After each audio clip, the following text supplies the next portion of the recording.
7, 8, 9, 10. This is Chad Barron. You're listening to My Alien Life. My Alien Life Podcast.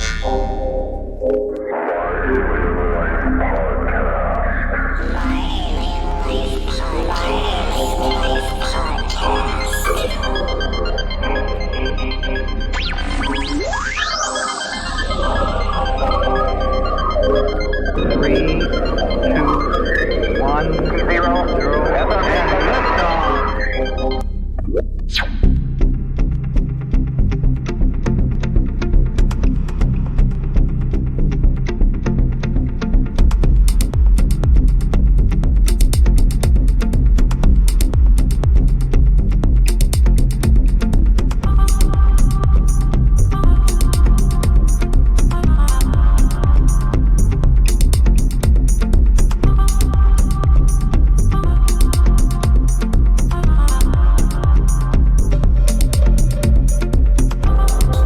Just so you know, I may lose my voice tonight, so you might have to do this. You might have to do this all on your own. So just be ready, please.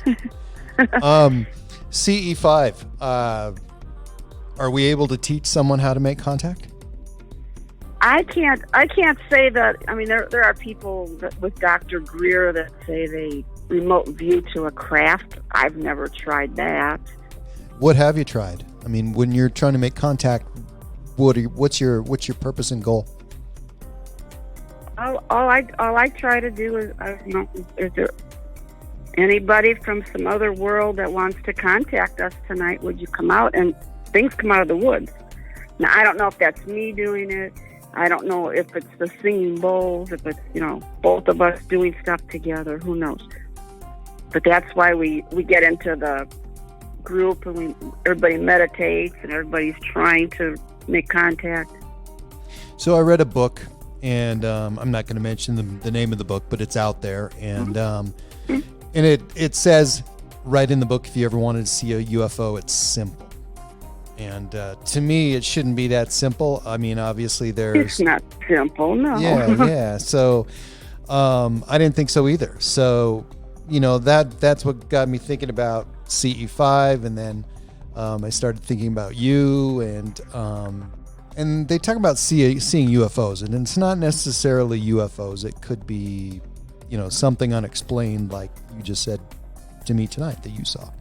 3 things that they've said are ingredients for a contact: connection to one mind consciousness, a sincere heart, and clear intent. So, right. Is there more? It's got to be more. Well, like I said, though, I can't call in a craft. Anybody that says they can do that is crazy. I mean, you can't call in a craft. You might have enough energy that night. We thought we saw some things in the sky a couple times, but was it just feeling our energy? I don't think we were calling it. Why would they want to talk to us? But why not? I mean, there's guys like me who think that they just can show up in their bedroom at 3 a.m., and there's people that are driving down the highway and become more or less victims of an abduction. Some people say that it's an invitation, but and they're all in and all for it. But why those people? Why us? Why you and I? I don't know why they pick certain people. That is a good question. Like my friend Bill, who's our Michigan MUFON director, he's an abductee. Right. Why him? Why did they pick him? Does he seem abduct worthy? I mean, is there something that he may have to offer that you don't? He's a pretty intelligent guy, but I mean, when he was abducted, he was like 20. Right. But you started having. I mean, you started having experiences of some kind or some kind or another at a really young age. When was that?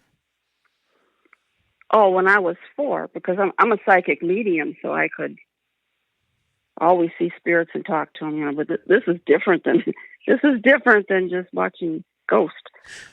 Yes and no, because you have people out there that say they're one thing. They say we're wrong about aliens. We're seeing entities, or we're seeing spirits, or we're seeing ghosts, or something similar. And I think that's why this has been opened up, and there's so many questions out there. I don't know. That's been my purpose in life for quite a few years, is trying to understand what the hell is going on out there. So, yeah. So there's more questions when we're investigating. Yeah, and when we're investigating too, who do we know who we're talking to? Right. You're thinking, well, I'm talking to a man or a woman, or are we? Who are we communicating with? We don't know. I like the fact, though, that you're telling me you don't know. That to me means that you're objective and you're able to discern between real and what's not real, and you're trying to make a distinction possibly between the gender of the person and what other clues that you can gather in a short period of time. You ever have a situation where you were doing an investigation and you were in the presence of something you couldn't explain for a real extended long period of time? Yeah, I said there was one time that I don't know why I just kind of backed away from a room, because I said whatever's in there is not of this world, and I don't know where the heck that idea came into my head, but that wasn't human in there, whatever it was. So not human, but when you say from another, I just felt that. I just felt that it wasn't human. Yeah. Well, I've had people on the show that have done exorcisms, and they found out, or they felt that whatever they were dealing with wasn't from Earth. It wasn't an earthly or terrestrial person or thing. It came from another planet, and at that point, they really didn't know how to deal with it. Oh, so that would be scary. Yeah, you call in. I guess. Yeah.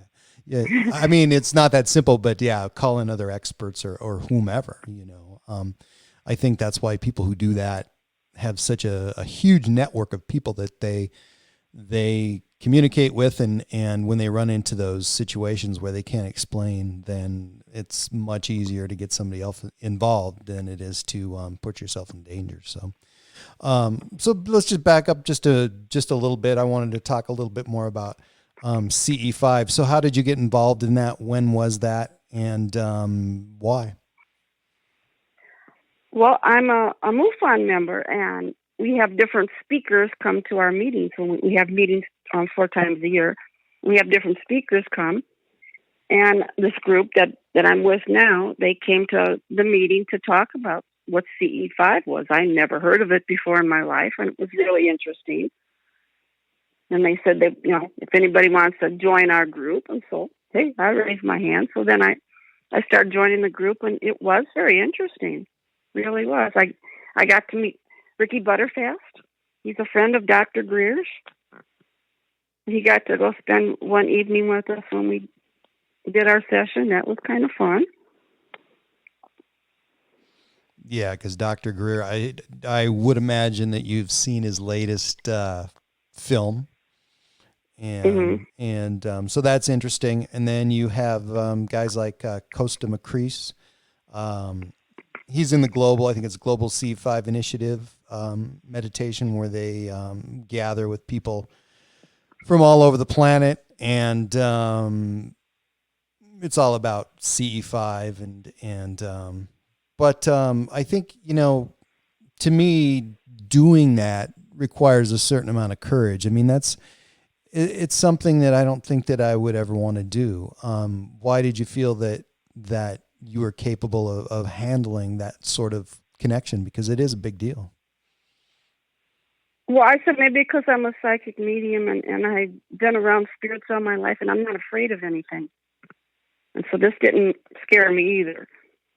There's people that would never be a paranormal investigator because all that stuff scares them. But no, I want to learn about it. I want to know who they are, what they're about. I want to listen to their story. So a big dose of the unknown doesn't bother you like some people? Never, no. It makes me want more. I think one of the things that bothers people about the unknown is the fact that there could be danger involved, and that unknown is also something that you feel inside that you can't really quantify how dangerous that something is. Do you ever feel that you're in danger when you're doing CE-5 or some sort of paranormal investigation? Only one time last year, I was with some friends at this location that we've been to many times, and this really angry spirit jumped into my friend. And I looked at him, his eyes were black, and I go, oh no. You see it on TV. Oh, my friend got possessed. Yeah, but what if your friend in front of you is possessed? What do you do? So I grabbed my cross off my neck. I put it on his forehead. We started praying. We didn't know what to do. We tried to get him out of the room. And then I remembered I had a St. Benedict's medal out in the car, which they use for exorcisms. And I said, put this on. And I put it on. He goes, what is it? I go, just put it on. And the spirit left, luckily. Yeah, but what do you do? And I'm not an experienced person. Right. I was just lucky that we were able to help him. What kind of confirmation do you get that a spirit or some sort of demon has left? How do you know that for sure? And how do you know that it's not some sort of trickery that they use to gain access to you more? Well, like I said, his eyes turned black. His voice changed. It wasn't his voice. And we made the spirit leave, and then he was normal again. Interesting. It was definitely a big difference, yeah. So it was scary to hear this evil voice coming out of his mouth. Oh my gosh. Right. Yeah. And what was it saying? Do you remember? Well, I just kept saying, are you okay? I'm fine. I'm fine, And he completely lost 20 minutes. He doesn't remember 20 minutes of anything. Wow. So when we're talking about a contact with a UFO or alien, when you're going out with your group, how do you pick a location? I mean, how do you decide what would be a good place to try this? Well, they picked a location, and that's the same one we go to all the time. So, we like it because it's a park at the edge of town, and there's nothing around. That's what's so nice about it. You're not going to get any contamination. You're not going to hear people talking or dogs barking or anything. It's very quiet there, very secluded. And one thing, you want to just keep coming to the same place all the time, because you've already put all this energy in that spot, and you've got the high vibrations there, and so that's going to make it even better next time, because you're already building this up. Do you use lasers? I know that some people use lasers, and that's kind of an interesting thing to me. I don't want to. One of the guys in the group does, but you got to be careful, because when you're seeing something up in the sky moving, you got to make sure it's not a plane. Right. You don't want to shoot a laser at a plane. Yeah, you have to really know what you're looking at up in the sky. Right. And I know some groups, I mean, they're really conscious of that, and they teach their members about the dangers of lasers and the consequences and how to be responsible. But I mean, to me, that's one of those things, and I've seen this done on YouTube, is a group that uses lasers and getting a response. Now, that's something that, there are a lot of things that I'm skeptical about. That's one of the things that, to me, it looks so interesting that they're getting some sort of response out of some object in the sky or on the horizon or in the woods. And have you ever seen a response when you had somebody in your group with a laser? Yeah, every time he'll shoot the laser up. You'll go, there's a ship up there, and he'll shoot the laser, and it flashes back. And he'll shoot at it, and it flashes back. That's not a plane doing that. Right. What it is, who knows? But yeah, we do get response. And so basically, that's just one form of, sort of a crude form of communication. Have you got into a more a more distinctive form of communication and different ways that you can communicate with these things that that are in the sky or in the woods? I haven't really. All I know is when I start meditating that things come out of the woods, and I know there's nothing in those woods because I've walked through the woods. I've walked in the daylight. I've walked through there at night. There's nothing in there. Right. But yet something will come out for us. So it's not like it's some entity that lives in the woods or something. There's nothing there. I've tried taking photos and everything. There was nothing would appear until we start doing our meditation and the singing bowls. And everybody's concentrating. And then these lights appear. And describe those. I have a photo that you sent me earlier, but describe what you see coming out of the woods. I'll see, it'll be like a ball of bright light. And it's far enough away from them, I would say it's about the size of a basketball. And the one time I saw two of them right in the middle of the woods. It was just like somebody turned on a spotlight, two spotlights. And they turned on, and I'm watching them, and I go, look over there, and people are going, they're looking up in the sky. I said, I think something's happening right here. So we're watching, and all of a sudden they start moving. They start exchanging places, going back and forth. They weren't going too far away, but they were exchanging places. And then one of them started stretching up, and it was like swaying to the music of the swinging bowls. And then it would go back down to its shape. And then it changed places a couple times. I watched them for like 20 minutes. And then it's like somebody just turned the light off. Wow, that's interesting. So have you ever, now I know that in addition to CE-5, you are a remote viewer. Do you use those two functions at the same time to try to get this result? Because I know people who experience extraterrestrial presences by remote viewing. So do you use both at the same time, or are they an independent thing that you use at different times? I try to do it, and I don't know if that's what I'm bringing out by the woods. I try to do my remote viewing that way. Yeah, I'm calling something out, and like I said, I know there was nothing in the woods before. I was just there 10 minutes before that. And one time when we saw a light in the woods, the picture I showed you, it was there for a while, and then the light went all the way up the side of a tree and disappeared into the sky. Just went straight up and disappeared. So remote viewing is a little bit different, and in a way that mainstream science has kind of touched upon it a little bit in the 90s. The U.S. government experimented with that and they actually had a budget of millions of dollars to research remote viewing. Why did you get into remote viewing, and when was that? Well, like I said, I'm a psychic medium, and I think it was like 5 years ago, I joined a team. There's 6 of us, and we work on missing person cases. We work on cold cases, and I use my remote viewing to look for people.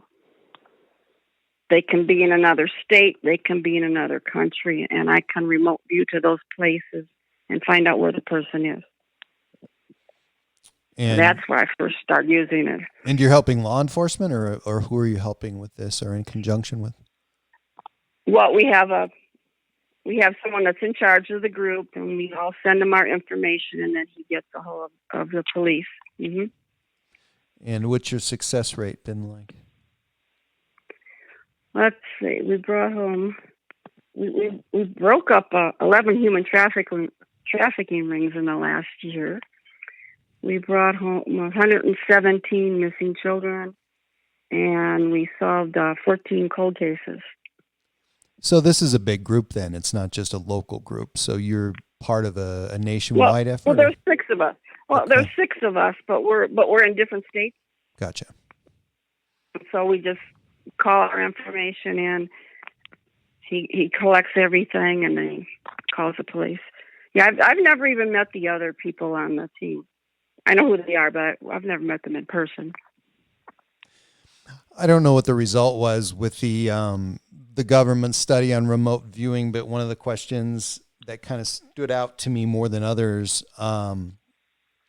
were the fact that some of the results that they had published or the military had talked about were kind of inconclusive. How do I want to ask this? Do you feel that there are people that are trained in this art, but they're using something that they don't quite understand? Because that was kind of the way somebody in the military had once put it. Yeah, because I guess they were using that during the war, like to spy. Russians were using that to spy on us. And yeah, you have to know what you're doing. You can't just, well, I'm going to remote view over here. If you don't know what you're looking at, and you have to separate what you're looking at and what might be coming into your head, some other thought. Like for instance, we had a missing person, and somebody said, "Oh, she's in this town, and she's by this big building." And somebody else said, "Oh, yeah, I've been to that town before too. There's a big bank right on the corner." So right away, oh, they're by the bank. Well, they weren't by the bank, but because someone just put a familiar idea into their head while they were remote viewing, you clouded it up. You have to make sure your mind is clear. Just look at what's around you, look up, down, look from each side, but don't let anything else get into your mind to be part of your information that's not true. So, yeah, you have to really practice to be able to do it the right way.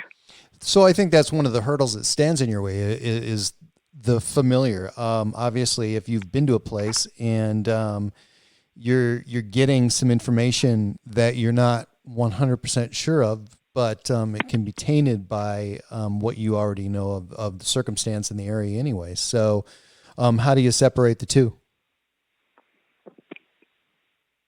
Well, I've learned how to do this. That's what I said. You have to make sure that you don't put anything into your information that you don't really see.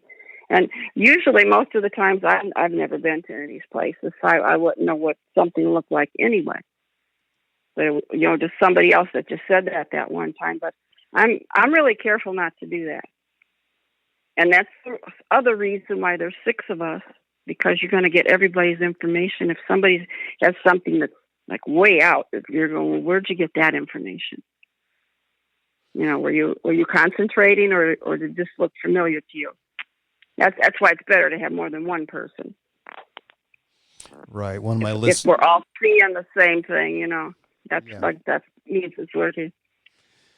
One of my listeners, hope he's listening tonight, David Powell, he's sort of taken on the task of learning. I mean, he actually has taken on the task of learning how to be a remote viewer.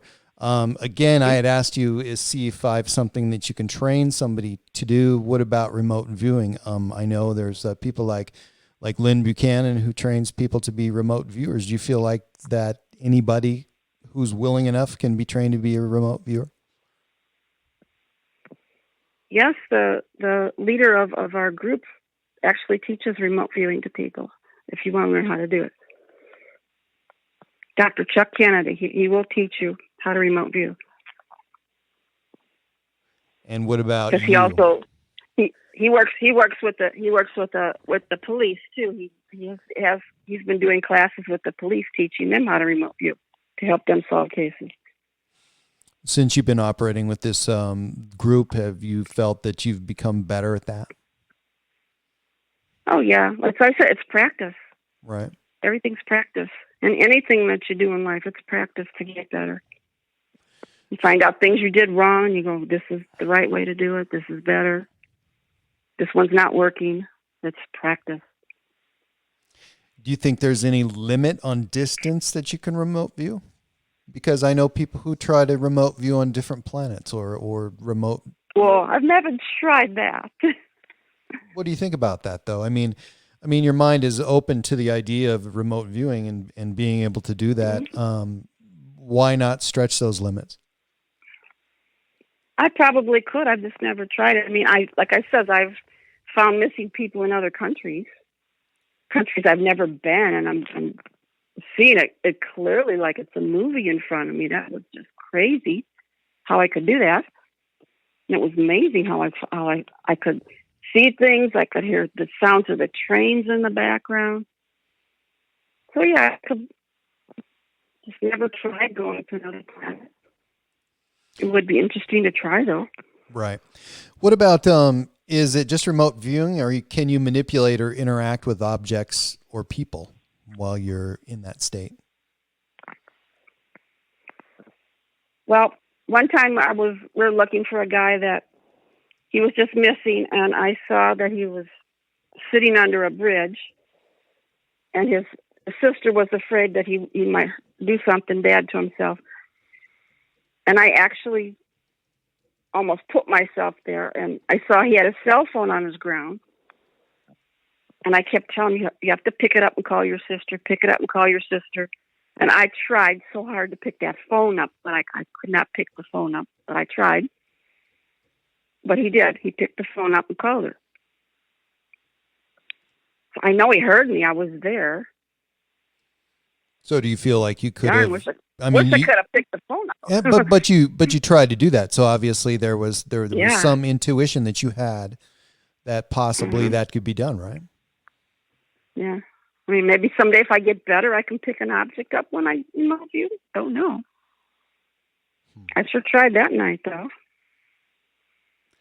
What about the ability to circumnavigate? I'm sorry, let me put this differently. What about the ability to circumnavigate time, or the ability to bend time, or time travel? Can you remote view in the past, or can you remote view in the future? I've never tried the past, but I do astral project sometimes. Do I go in the future, in the past? I don't know where I go, but I travel. I do it when I'm sleeping. I don't know how I do it when I'm sleeping. So what would you? I go places. Can you describe the difference between astral projection and the ability to remote view? Is there a difference? When I astral project, I'm sleeping, so I don't know if I'm fully conscious. Like when I'm remote viewing, I'm fully conscious of what I'm doing. But I'll do the astral projecting in my sleep, and it's like I'm flying above the earth, seeing things. I'm not really standing on the earth, like when I'm remote viewing. It's like I'm flying over the earth. And I can even feel myself, and when I wake up, I know that I was flying all night because I'm tired. I wasn't even in my body last night. It's the weirdest feeling. So do you think you're in control of that, or is that just something that takes over and more or less takes you for a ride? Well, for me, I think it just takes over. I've heard of people that can astral project when they're awake. I guess I can't do that when I'm awake, but it happens when I'm sleeping. But I know you can do it when you're awake too, somehow. And I've talked to people who have that ability, but they've actually had bad experiences. So they wake up, they've suffered injuries. Like you said, you're exhausted. They've been places that they didn't want to be in, and they happen to go there night after night after night, and they fight in wars. They do things that are incredibly dangerous. Have you ever woken up and felt fear because you weren't exactly sure, or you were exactly sure of something dangerous that had occurred during the middle of the night? Yeah, because I've been places going like, where am I? And then one night I think I was trying to wake up and I wasn't fully in my body, and that was the weirdest feeling, like you were half in your body and then half not. And then my body kind of jolted as I jumped back inside. Yeah, that was a weird night. I don't know where I was. Something was scary that night. It was like I'm going, get back in my body, get back in my body. Something was scaring me. And when you have those experiences, do you ever have a conflict in wondering whether, perhaps you had a dream or it was a real event? I mean, are those conflicts hard to deal with because sometimes they're so difficult to make a differentiation? I can tell if it's a dream or if it's remote viewing because or the astral projecting, because when I'm dreaming, I guess it's kind of like your dreams are kind of flat, like you're watching a movie screen. But when you're astral projecting, everything is like 360. It's real. It's three-dimensional. It's nothing like you're watching a movie. It's totally different when you're looking at it. So you know the difference. Right. So what strikes me as a conundrum would be the fact that you do these things. You astral project. Mm-hmm. You're able to communicate with possibly communicate with aliens or some sort of being that's out there in the woods. You're able to remote view, and so basically you have trained yourself to be in different places. Your body's in different places. Your mind can be in different places. You can communicate with other minds from other places. So I don't know if you call yourself a ghost hunter, but I know that you do investigations.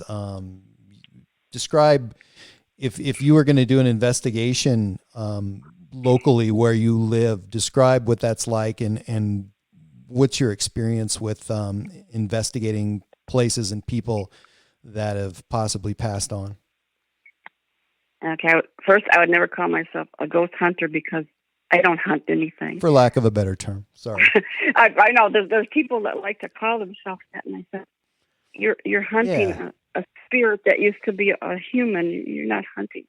You're visiting them maybe, but no.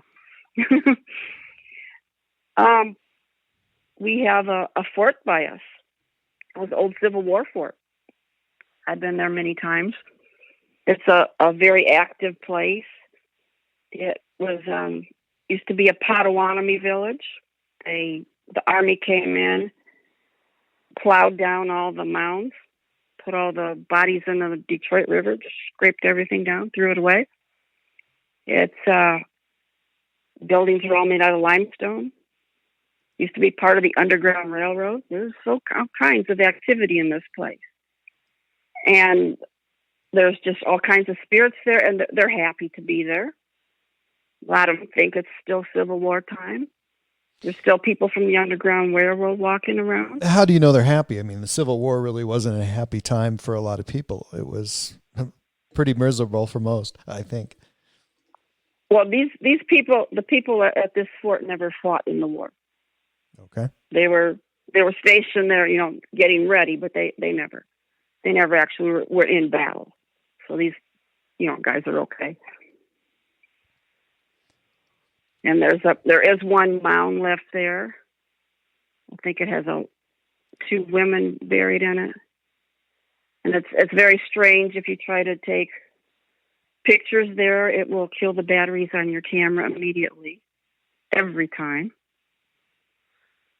I don't know why it drains the energy. But I have pictures of spirits walking through the casemate. I have EVPs. You talk about energy, and there are those who feel that a spirit or spirits are just another example or a version of energy, because energy can't be created or destroyed, but it can be converted to one form or the other. Do you think these entities or people or spirits are using this energy in a way? Oh yes, and they will use your batteries to gain energy. They'll try. You have to be careful, protect yourself. They will try to use your energy to speak to you, to form some kind of physical form so you can see them. And what I always thought was interesting is you'll hear one voice that sounds very quiet, and somebody will say, oh, well, they don't have enough strong energy. And I said, well, what if that person is in another dimension? I think when we die, we just go to other dimensions. What if they're in a dimension farther away and the voice that's stronger, maybe they're in a dimension closer to you? I have all kinds of weird theories about this stuff. Well, I think but I do believe we just go to another dimension. Right. And there's a lot of theories, and there's nothing wrong with that. I mean, that's what we do. We explore theories and use our best talents to try to figure out what exactly is occurring because, as you know, and I think for me, it's a definite yes, is that the deeper that you get into studying this, the more questions that you have. What do you feel about exactly? Exactly. So where does that take you? What's your next step when you all of a sudden come out of a situation or you're researching something and you have all these questions? Do you feel it's harder to get back into the next study or the next CE-5 experience when you have so many questions and there leaves so many question marks in the air and you're uncertain about what's going to happen? No, that makes me want to know more. There are people and they have so many questions they kind of pull away from it. Oh, maybe I'm afraid, maybe I don't want to go any further, but that just makes me want more. I'm always searching for more answers, always. But it does it gives you confidence, though. It doesn't. You don't lose any confidence over those questions. And I ask spirits, whoever we're talking to, I ask them different questions than other people do. I get so tired of hearing people say, "Would you knock on something?" Would you say that to one of your friends? No, but they do. They do. Yeah, like that. And I've never said that in my life. And what I'll ask them, because like one I love to ask, but they don't answer. So I think sometimes they can't give us answers. We're not supposed to know yet. I'll say, what do I look like to you? You look see-through to me. Do I look see-through to you? Maybe they're in this other dimension and they're totally solid and we're the ones that look like a ghost. We don't know. Well, I think you brought up an interesting point, though, because you're looking at this through your own unique vision, and your vision is multi-tiered. Whereas when you mentioned somebody saying, "Hey, could you please knock on the door or something for me?"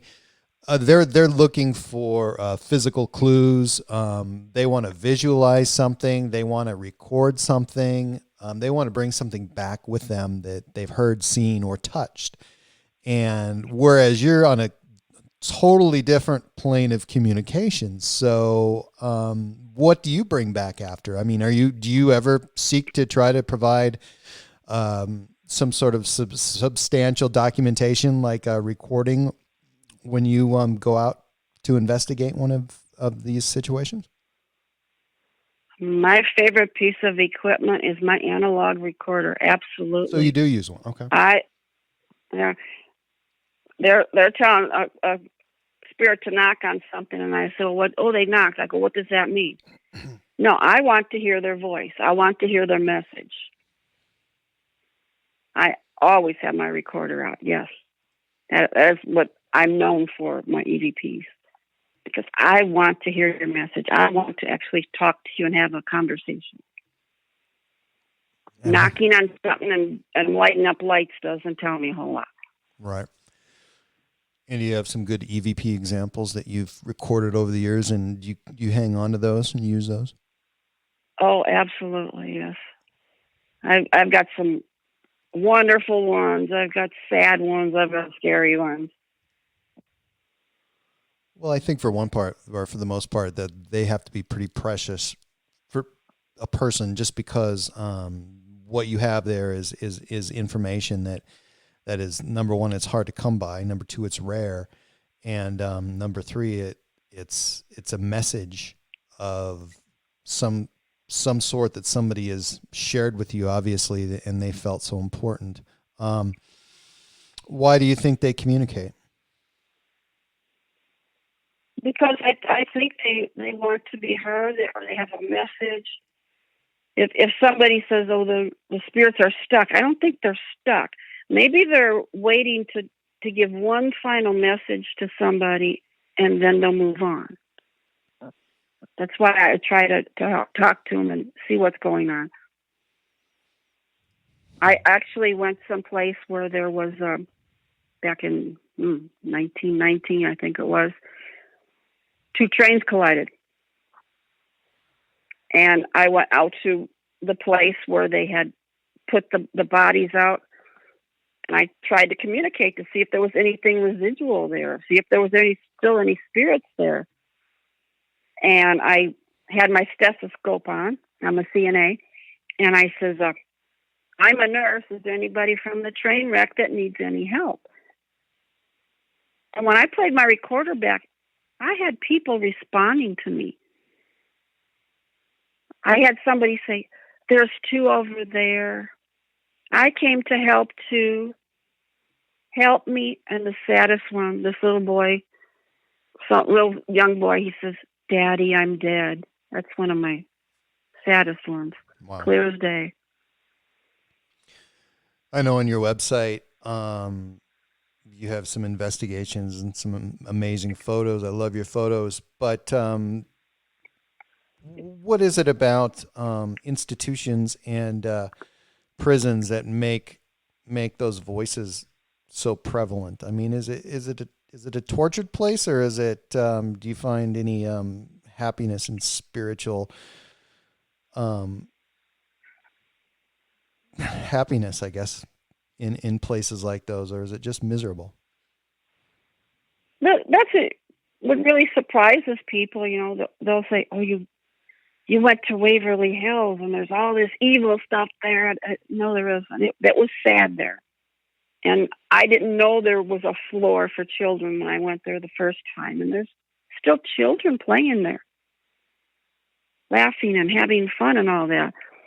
I walked down the death tunnel, and all I did was have my recorder in my hand as we're walking down. Wasn't asking questions, just had the recorder going. And I played it back, and somebody must have been standing right beside me, and he said, "Turn and get me." That was creepy. But he was just being funny, I know. But I've been to Ohio State Reformatory. That's a prison. I didn't feel anything mean or ugly there, but I think those people want to stay there because they're probably wondering, if I move on, where am I going to go? Is it going to be a bad place? Maybe I'm better off here. I know most of these places that we're able to visit that have been closed or have been shut down for a number of years or decades. To me, they all seem like they have something in common, and that is that, back in the day, back in the 50s, the 40s, the 30s, the turn of the century, the late 1800s, I mean, they were building institutions that certainly they were meant to last. They were built very sturdy, but they were also built to where they provided little comfort to people, and sometimes they looked frightening just from the exterior. Do you think that lends itself to these experiences that you have with people who had passed on there? Why do we flock to these ugly places that look creepy and get the most response out of places like that? Well, a lot of those places you're talking about, they were probably called poorhouses, and they did start taking mentally challenged people, or you could just drop your child off that you didn't want anymore, and they grew up there, spent their life in places like this. So yeah, it's there's a lot of sad stories, and it kind of stays contained within the building. I don't know why they don't move on. Maybe they don't know how. Some of them don't know they're dead, probably. That happens.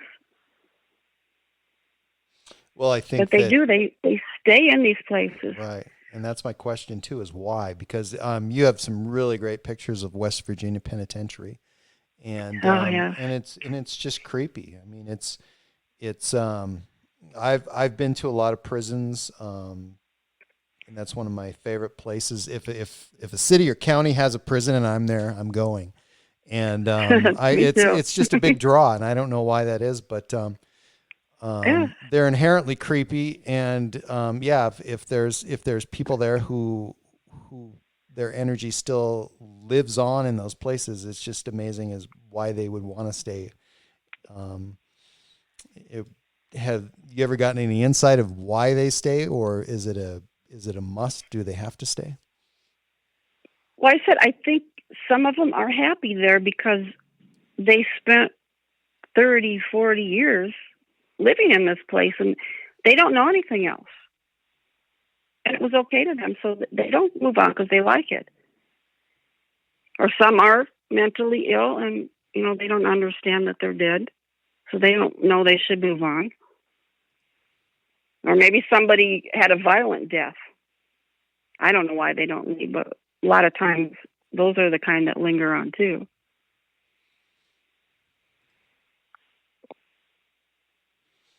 And then you have, what was Madison Seminary? That one looks interesting to me.